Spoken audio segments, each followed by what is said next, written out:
മഹത്വം.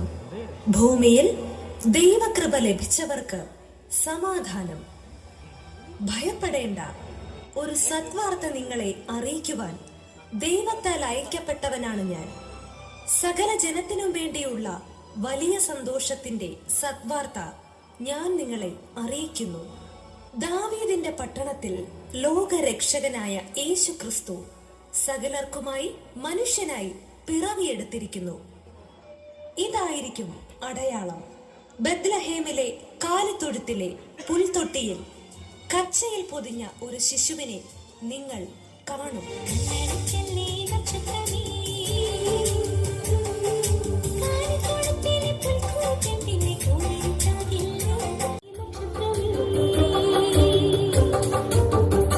നൂറ്റാണ്ടുകളായി നാം കാത്തിരുന്ന ദൈവത്തിന്റെ പുത്രൻ പിറന്നിരിക്കുന്നു. ആ മഹാസംഭവം നിസാരരായ ഇടയന്മാരെയാണല്ലോ ദൈവം ആദ്യം അറിയിച്ചത്. ഈ മഹാഭാഗ്യം നമുക്ക് തന്ന ദൈവത്തിന് നമുക്ക് നന്ദി പറയാം. ലോകത്തിന്റെ നാഥനായ ഉണ്ണിയേശുവെ, ഞങ്ങളങ്ങേ സ്തുതിക്കുന്നു, ദൈവമഹത്വത്തെ വാഴ്ത്തുന്നു, ഞങ്ങളങ്ങേ സ്വീകരിക്കുന്നു. വരൂ, ലോകത്തോടെല്ലാം നമുക്ക് ലഭിച്ച ഈ സദ്വാർത്ത അറിയിക്കാം.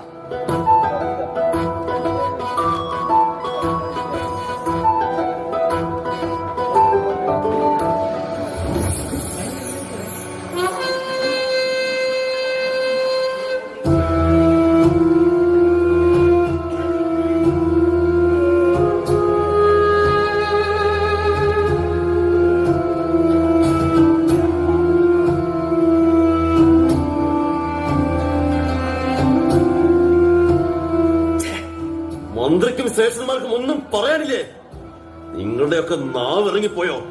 യഹൂദന്മാരുടെ രാജാവാകാൻ ഒരു അവതാരം പറഞ്ഞിരിക്കുന്നു, അതും എന്റെ അധീനതയിലുള്ള പ്രദേശത്ത്. ഈ കേട്ടതിൽ വല്ല വാസ്തവമുണ്ടോ? അതേക്കുറിച്ച് എന്തെങ്കിലും പറയൂ. മന്ത്രിക്ക് എന്താണ് പറയാനുള്ളത്? എന്തെങ്കിലും ഉണ്ടെങ്കിൽ അതുടനെ നമ്മെ അറിയിക്കണം.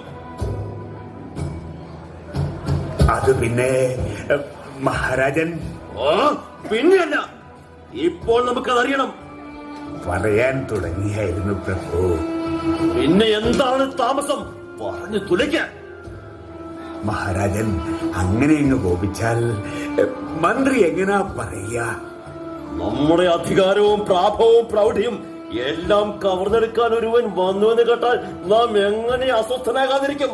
പറയൂ, മന്ത്രിക്ക് എന്താണ് പറയാനുള്ളത്? പറയുമ്പോ പറഞ്ഞെന്ന് പറയരുത്. പറയാനുള്ളത് പറഞ്ഞല്ലേ പറ്റുള്ളൂ. മാപ്പാക്കണം. മന്ത്രി നമ്മുടെ ക്ഷമയെ പരീക്ഷിക്കരുത്. മഹാരാജാവിന് ക്ഷമ കുറവാണെന്ന് അറിയാവുന്നത് കൊണ്ടാണ് ഈ ഭയം. അതായത് നമ്മുടെ പൂർവ്വപിതാക്കന്മാർക്ക് യഹോവ നൽകിയ വാഗ്ദാന പ്രകാരം തന്റെ ഏകജാതനെ സകല മനുഷ്യരുടെയും രക്ഷകനായി ഭൂജാതനാക്കും എന്നത് തിരുവെഴുത്താണ്. അതത്രേ സംഭവിച്ചിരിക്കുന്നത്. അപ്പോൾ നാം അറിഞ്ഞത് സംഭവിച്ചിരിക്കുന്നു. ആ ശിശു നമ്മുടെ പകരക്കാരനായി വളരാൻ പാടില്ല. എവിടെയാണ് ജനനം നടന്നത്? എന്നാണത്? ഉടനെ മുഴുവൻ വിവരങ്ങളും നമുക്ക് മുമ്പിലെത്തണം. ഒരു നാഴിക നേരം പോലും വൈകിക്കാനും കളയാനുമില്ല. മന്ത്രി, വേണ്ടതെന്താണെന്ന് വെച്ചാൽ നമ്മുടെ ഉത്തരവിന് കാത്തു നിൽക്കാതെ ഉടൻ ചെയ്യണം.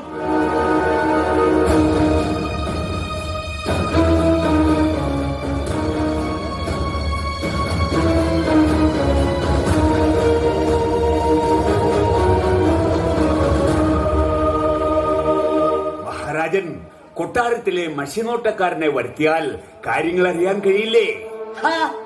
മഷിനോട്ടക്കാർ, അവരെ കൊണ്ട് എന്ത് പ്രയോജനം? ഇടയന്മാരും സ്ത്രീ പുരുഷന്മാരും കുട്ടികളും വരെ ശിശുവിന്റെ ജനനം അറിഞ്ഞു കഴിഞ്ഞു. ഈ മഷിനോട്ടക്കാർ അത് നേരത്തെ അറിയേണ്ടതല്ലേ? രാജസുഖ സൗകര്യങ്ങൾ അനുഭവിച്ച് സുഖിക്കാൻ കുറെ പരിവാരങ്ങൾ, ഇവറ്റകളുടെയൊക്കെ തല അരിഞ്ഞു കൂട്ടുകയാണ് വേണ്ടത്. മഹാരാജൻ, എന്താണ് മന്ത്രിക്ക് പറയാനുള്ളത്? ഇങ്ങനെ കടിച്ചു തിന്നാൻ വന്നാൽ എങ്ങനാ വല്ലതും പറയുക? ശിശുവിന്റെ ജനനം നടന്ന സ്ഥലവും സമയവും അറിയുവാൻ നാം ഒരു വഴി ഇണക്കിയിട്ടുണ്ട്. എന്തുകൊണ്ട് ഇക്കാര്യം നമ്മിൽ നിന്ന് മറച്ചു വെച്ചു? വിവരം വലുതും കിട്ടിയിട്ട് അറിയിക്കാം എന്ന് കരുതി. മാപ്പാക്കണം. വിവരങ്ങൾ എങ്ങനെ അറിയും? എപ്പോൾ അറിയും? ആരിൽ നിന്നറിയും? ശിശുവിനെ ജനന സ്ഥലത്ത് ചെന്ന് കാണുന്നതിന് കിഴക്ക് നിന്നും 3 രാജാക്കന്മാർ നമ്മുടെ രാജാതിർത്തിയിലൂടെ കടന്നു പോകുന്നുണ്ട്. 3 രാജാക്കന്മാരെയും നമ്മുടെ കൊട്ടാരത്തിൽ എത്തിക്കാൻ വേണ്ടത് ചെയ്തിട്ടുണ്ട്. സർവസൈന്യാധിപനെ അതിനായി നിയമിച്ചിട്ടുണ്ട്.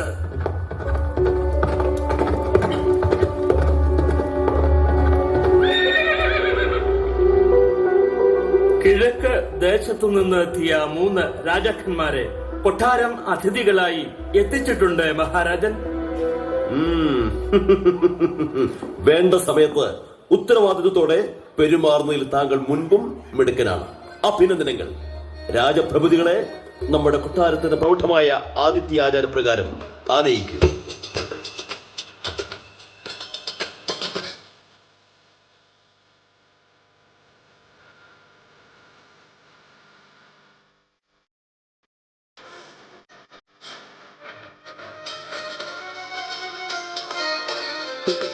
മഹാരാജൻ നീണാൾ വാഴട്ടെ. മഹാരാജൻ നീണാൾ വാഴട്ടെ. മഹാരാജൻ നീണാൾ വാഴട്ടെ.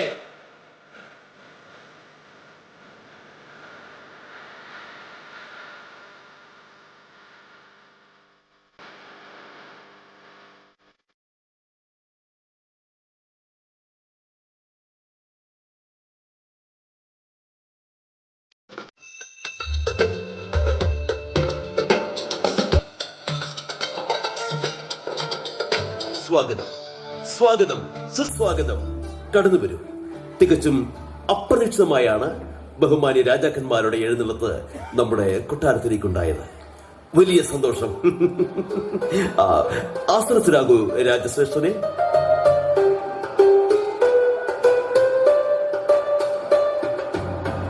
രാജ്യഭരണം ഭംഗിയായും പ്രജകൾ സന്തോഷത്തോടെയും ജീവിക്കുന്നു എന്ന് നാം കരുതുന്നു.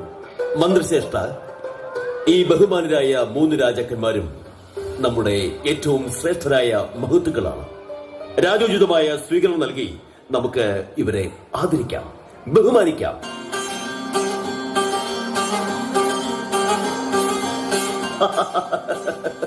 നമ്മുടെ ദർബാർ നൃത്തവാദ്യ സംഗീത കേളി രംഗമാകട്ടെ.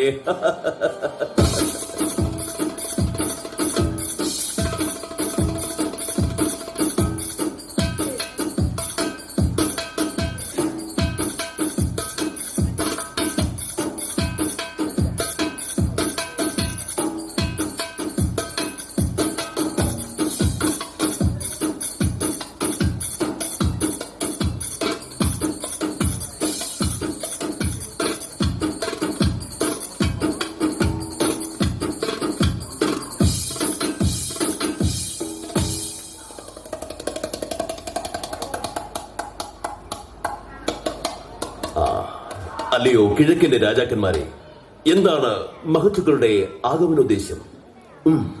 മടിക്കണ്ട, തിരുമൊഴി വെളിവാക്കാം. വിശ്വപ്രശസ്തനായ ഹെറോദസ് മഹാരാജാവേ, അങ്ങയുടെ കൊട്ടാരത്തിൽ ഞങ്ങൾ 3 അതിഥികളായി സ്വീകരിച്ച് ആദരിച്ചതിന് നന്ദി അറിയിക്കുന്നു. യൂദന്മാരുടെ രാജാവായ നസ്രായൻ യേശു ഭൂജാതനായി എന്നറിഞ്ഞ് ഇറങ്ങി തിരിച്ചവരാണ് ഞങ്ങൾ.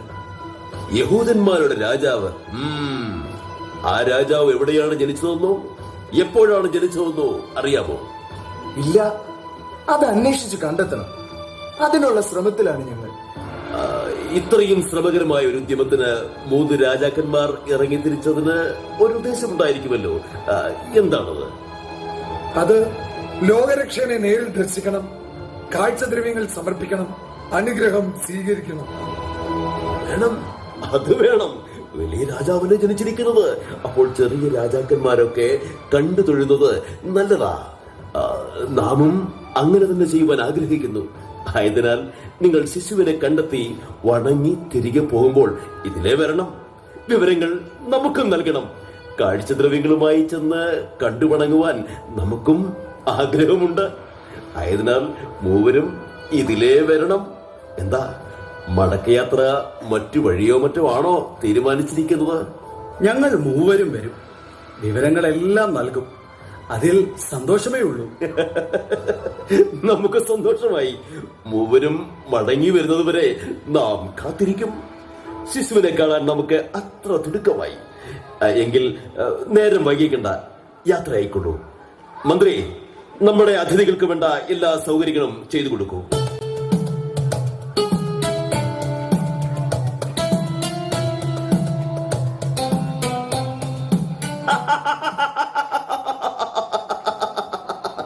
യഹൂദന്മാരുടെ രാജാവ് പറഞ്ഞിരിക്കുന്നു. ലോകത്തിന്റെ രക്ഷകൻ പൂജാതനായിരിക്കുന്നു. ഈ വങ്കത്തരം കെട്ട് കാഴ്ചദ്രവ്യങ്ങളുമായി ആ ശിശുവിനെ കണ്ടു വണങ്ങാൻ വീട്ടികളായ രാജാക്കന്മാരും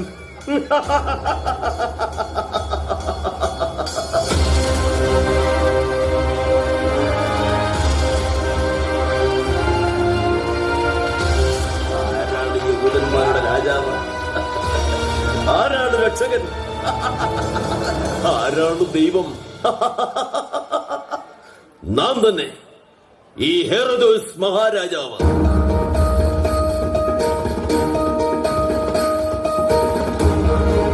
നിങ്ങൾ നമ്മെ ആരാധിക്കണം, നാം അവരെ രക്ഷിക്കും. മന്ത്രി, നമ്മുടെ രാജ്യത്ത് പ്രജകൾ ഇതുവരെ ആരാധിച്ച രൂപങ്ങൾ എല്ലാം തച്ചുടച്ച് കളയണം. അവിടെ നമ്മുടെ രൂപം വെച്ച് ആരാധിക്കണം. വേണ്ടത് ചെയ്തോളൂ. അതിപ്പോൾ മഹാരാജൻ, ജനങ്ങൾ അങ്ങേ ദൈവമായി അംഗീകരിക്കുമോ? അവർ പ്രതികരിക്കില്ലേ? എന്ത്? നമ്മുടെ സ്വരത്തിന് മേൽ ഒരില പോലും അനങ്ങരുത്. ആരെങ്കിലും പ്രതിഷേധിച്ചാൽ അധികാരം ഉപയോഗിച്ച് അടിച്ചമർത്തണം. എന്തെല്ലാം നാം ആകുന്നു? അധികാരം. നാം ആകുന്നു രാജാവ്, നാം ആകുന്നു ദൈവം. മന്ത്രിക്ക് സന്ദേഹമുണ്ടോ?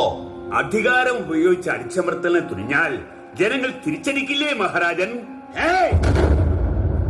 ചോദ്യങ്ങളൊന്നും തിരിച്ചിങ്ങോട്ട് വേണ്ട. നാം പറയുന്നത് അനുസരിച്ചാൽ കൊള്ളാം. മനസ്സിലായില്ലേ?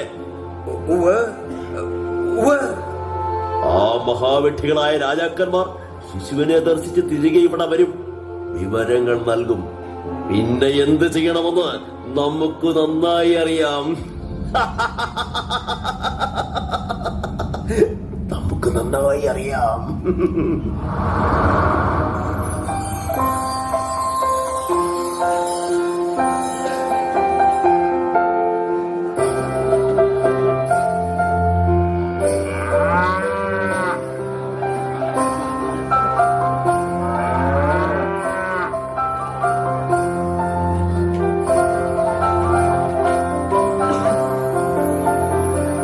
ദൈവപുത്രനെ ദർശിക്കുവാനും വണങ്ങുവാനുമെത്തിയ വിശുദ്ധരായ രാജാക്കന്മാരെ, നിങ്ങൾ തിരികെ പോകുംവഴി ഹെറോദോസ് രാജാവിന്റെ കൊട്ടാര സന്ദർശനം ഉപേക്ഷിക്കണം. എന്തെന്നാൽ ശിശുവിനെ വധിക്കാൻ ചിലർ നീക്കം നടത്തുകയാണ്.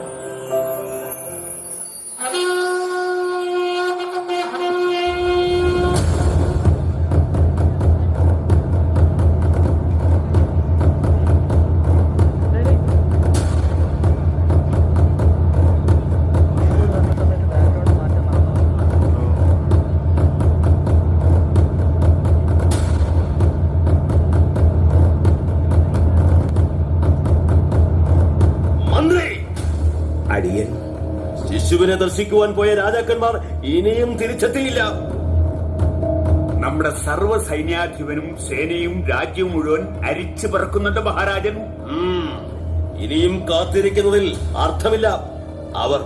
ആ രാജാക്കന്മാർ നമ്മെ വഞ്ചിച്ച് കടന്നു കളയുവാനാണ് സാധ്യത. വാസ്തവം, നമുക്കും അങ്ങനെ തന്നെയാ ശങ്ക. നമ്മെ കുരങ്ങളിപ്പിക്കാൻ ആരും ശ്രമിക്കണ്ട, ദൈവം പോലും. ആ രാജാക്കന്മാർ പറഞ്ഞ സമയം വെച്ച് നോക്കുമ്പം ശിശു ജനിച്ചിട്ട് കഷ്ടിച്ച 2 വർഷം. നമ്മുടെ രാജ്യത്ത് 2 വയസ്സിന് താഴെയുള്ള മുഴുവൻ ആൺകുട്ടികളെയും ഒന്നൊഴിയാതെ കൊല ചെയ്യണം. അത് ചെയ്യുക, അതേ വഴിയുള്ളൂ. സൈന്യം ഒന്നടങ്കം ഈ ഉദ്യമത്തിൽ അണിനിരക്കുവാൻ നാം ഉത്തരവിടുന്നു.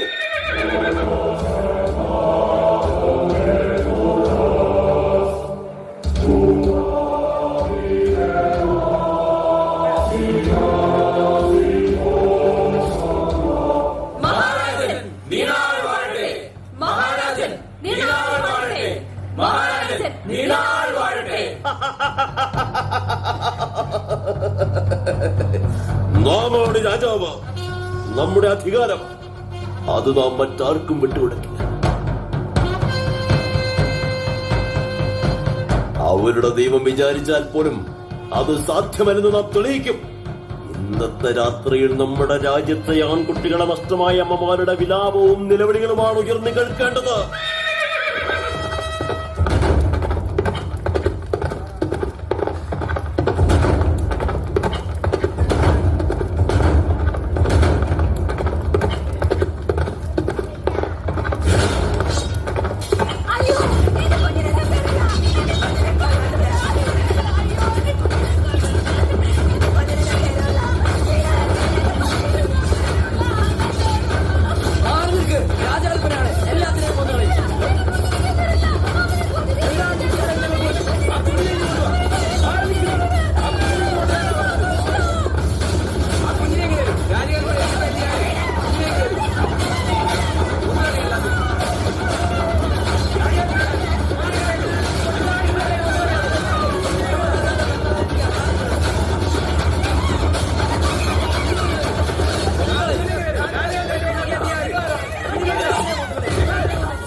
പിഞ്ചു കുഞ്ഞുങ്ങളുടെ ഭൂമേനിയിൽ നിന്നും ജീവൻ വേർപെടുന്നതിന്റെ നേരിയ രോദനം മുറിഞ്ഞ കണ്ണങ്ങളിൽ ഉയർന്നു കേൾക്കുന്നു. എനിക്ക് ഭ്രാന്തി പിടിക്കുന്നു. അമ്മമാരുടെ മാറിലെ ചൂടിൽ ചേർന്ന് മയങ്ങിയിരുന്ന കുഞ്ഞുങ്ങളെ പറിച്ചെടുത്ത് വാളിനിരയാക്കുന്നത് നേരിൽ കണ്ട മാതാക്കളുടെ ചങ്ക് പിളർക്കുന്ന നിലവിളിയും ശാപവും എനിക്ക് സഹിക്കാനാവുന്നില്ല.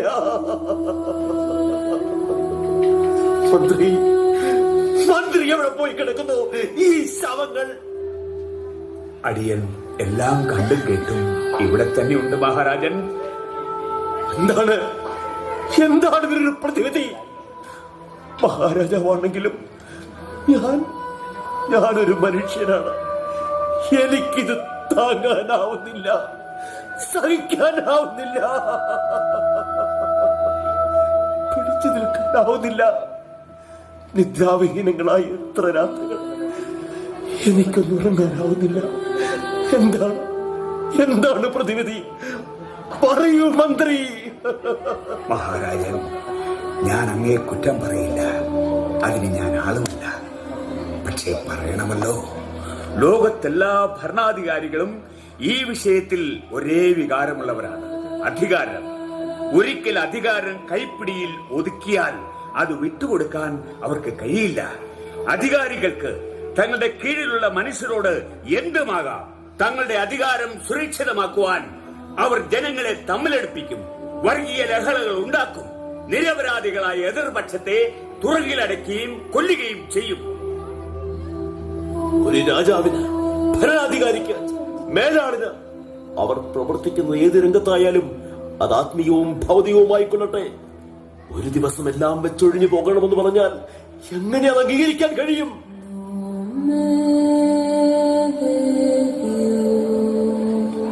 അംഗീകരിക്കണം, മഹാരാജാവെ അംഗീകരിക്കണം. ഇല്ലെങ്കിൽ ജനങ്ങൾ അംഗീകരിപ്പിക്കും. ആ വിധമാണ് അധികാരികൾക്കെതിരെ ലോകത്ത് വൻ വിപ്ലവങ്ങളും അക്രമവും തീവ്രവാദവും തെരുവ് യുദ്ധങ്ങളും ഉണ്ടാകുന്നത്. ലോക ചരിത്രത്തിൽ ഇതെത്ര വേണമെങ്കിലുമുണ്ട്. അങ്ങയുടെ രാജ്യത്വം കൈവിട്ടു പോകുമെന്ന് ധരിച്ച് കുഞ്ഞുങ്ങളെ അരിഞ്ഞു കൂട്ടിയതിന്റെ പാപത്തിന്റെ ശിക്ഷ അനുഭവിക്കേണ്ടി വരും. മന്ത്രി, നിർത്തൂ താങ്കളുടെ ജൽപ്പനങ്ങൾ.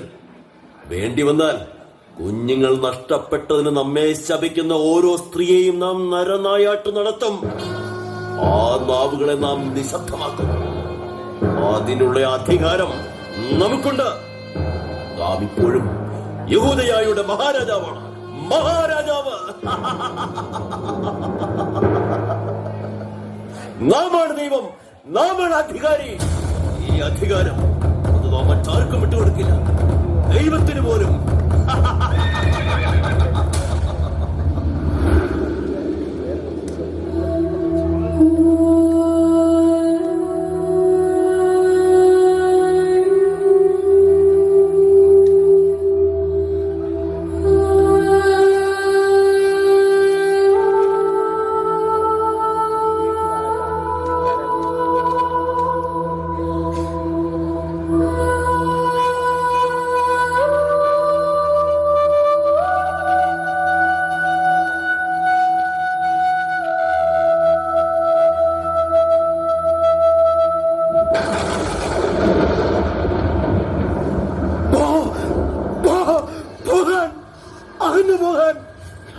ഞാൻ നിങ്ങളുടെ രാജാവാണ്. ഞാൻ നിങ്ങളുടെ മേലെ അധികാരമുള്ളവനാണ്. പോകാൻ അടുത്തു വരുന്നത് ഭയമാവുന്നു. ഞാൻ നിങ്ങളുടെ ദൈവമാണ്. ഞാൻ നിങ്ങളുടെ രാജാവാണ്. ഞാൻ നിങ്ങളുടെ മേൽ അധികാരമുള്ളവനാണ്. കടന്നു പോകാൻ.